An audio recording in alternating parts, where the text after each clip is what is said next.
I quite enjoy studying at Uwch College. You get a little bit more independence than you did at secondary school. I'm a member of the GATE programme in Uwch College, and with that you get a lot of support, especially with your uni applications, and they're trying to get you to those higher level universities.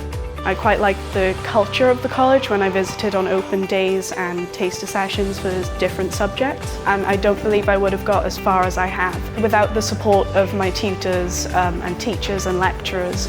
As part of the Peer Mentor programme, we've been going into different schools. It's helped us in loads of ways with building our confidence and passing our knowledge on to pupils that are going to be coming up to Uwch College next year.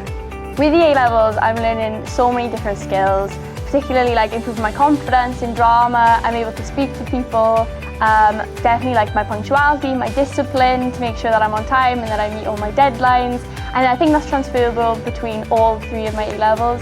My lecturers are really helpful when it comes to anything that I need, whether I'm struggling with my homework or my exam stress.